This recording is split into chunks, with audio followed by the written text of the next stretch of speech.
नासिक के मालेगांव तालुका से दिल दहला देने वाली घटना सामने आई है। डोंगराले गांव में 3.5 साल की बच्ची से दुष्कर्म करने के बाद उसकी पत्थर से कुचलकर हत्या कर दी गई। बच्ची यज्ञा दुसाने सोमवार सुबह खेल रही थी, लेकिन दोपहर तक घर नहीं लौटी। परिजनों ने तलाश शुरू की तो पास के इलाके में बच्ची का क्षतविक्षत शव मिला। जांच में सामने आया कि गांव के ही 24 वर्षीय विजय खैरनार ने इस हैवानियत को अंजाम दिया। बताया जा रहा है कि आरोपी का कुछ दिन पहले बच्ची के पिता से झगड़ा हुआ था और बदला लेने के लिए उसने यह दरिंदगी की। सूचना मिलते ही पुलिस ने तुरंत कार्रवाई की और आधे घंटे में आरोपी को गिरफ्तार कर लिया। गुस्साए परिजनों और गांव वालों का कहना है कि सिर्फ गिरफ्तारी नहीं, आरोपी को फौरन मौत की सजा मिले। लोगों ने चेतावनी दी कि जब तक कठोर कार्रवाई नहीं होगी, वे बच्ची का अंतिम संस्कार नहीं करेंगे। भाचींची मुलगी आमची नात आहे, आम्हाला न्याय हवा आहे साहेबांकडनं। दादा भुसे साहेब, आम्हाला न्याय हवा आहे की आमच्या भाचीवर खूप मोठा अत्याचार झालाय, आमच्या नातेवर। डोंगराळे येथील खूप मोठी घटना झाली। फक्त हात जोडून एवढी नम्र विनंती की आम्हाला साहेबांनी न्याय द्यावी। त्याला फाशी, 3.5 वर्षाचं बाळ आहे ते, की आम्हाला न्याय हवा आहे, फक्त न्याय बस। त्याला फाशी द्या, त्याला चौकात आणा, आमच्या समोर द्या बस। लगेच पाहिजे आम्हाला न्याय, फाशी द्या त्याला फक्त बस। पूर्ण डोंगराळ्यावाल्यांनी आम्हाला न्याय द्या। न्याय पाहिजे मला, आणि ज्यांनी केलंय ना त्याला गावात फाशी होईल तरच आम्ही अंत्यविधी करू। पब्लिकच्या हवाले पाहिजे तो, करणार नाही त्याला फाशी झाल्याशिवाय आम्ही अंत्यविधी करणार। त्याला गावात फाशी झालीच पाहिजे तर आम्ही अंत्यविधी करू। माझी भाची होती ती, आम्हाला फक्त न्याय पाहिजे। तिचं वय पण काही नव्हतं, फक्त 3.5 वर्षाची होती। तो जो कोणी पण असेल त्याला फक्त फाशी व्हायला पाहिजे आणि आम्हाला फक्त न्याय पाहिजे। आम्ही तोपर्यंत अंत्यविधीच करणार नाही, आम्ही तोपर्यंत त्याची अंत्यविधीच करणार नाही बस। नमस्कार। मालेगाव तालुक्यातील डोंगराळे या छोट्या गावात 3 वर्षाच्या चिमुकलीवर अमानुष प्रकार झाला। अशा घटना ऐकल्यावर काळीज पिळवटून निघतं। सकाळपर्यंत खेळणारी, दुडूदुडू धावणारी, हसणारी ती लहानगी दुपारी सापडेना म्हणून घरच्यांनी शोध सुरू केला। गावभर शोध घेतल्यानंतर ती गंभीर अवस्थेत आढळली आणि नंतर मृत्यू झाल्याचं संपलं आणि होत्याचं नव्हतं झालं।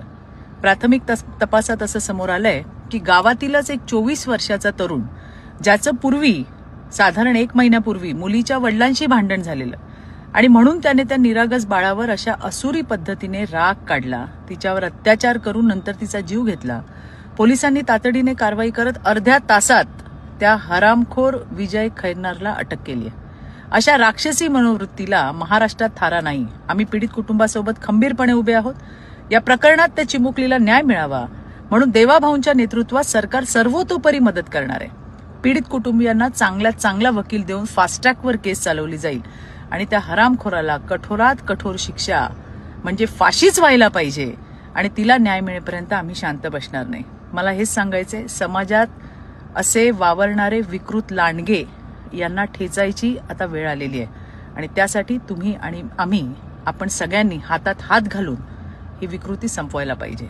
धन्यवाद। जय हिंद, जय महाराष्ट्र। डोंगराळे गावामध्ये जी घटना रेप विथ मर्डरची झालेली आहे, या संदर्भात नाशिक तालुका पोलीस स्टेशन या ठिकाणी गुन्हा दाखल करण्यात आलेला आहे। याचा तपास DYSP नाशिक ग्रामीण हे करत आहेत।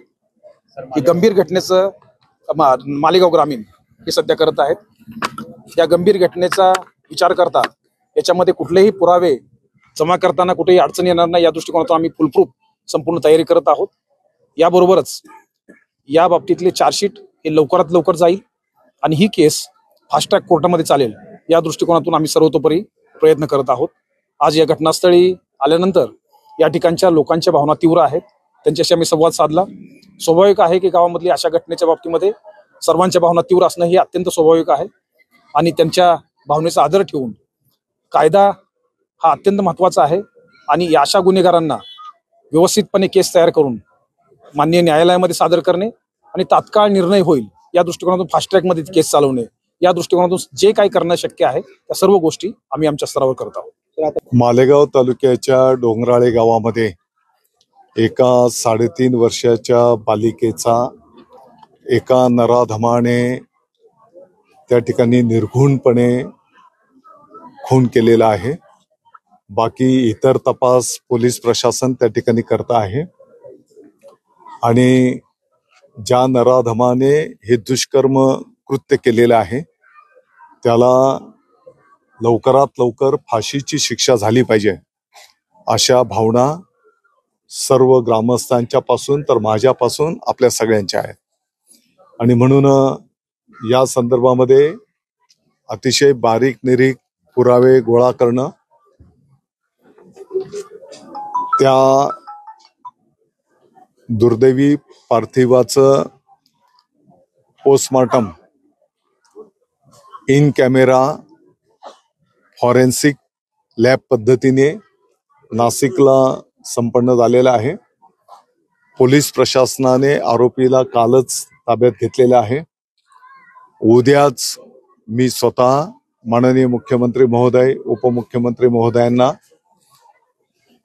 ही अतिशय दुर्दैवी, मानवतेला काळिमा फासणारी जी काही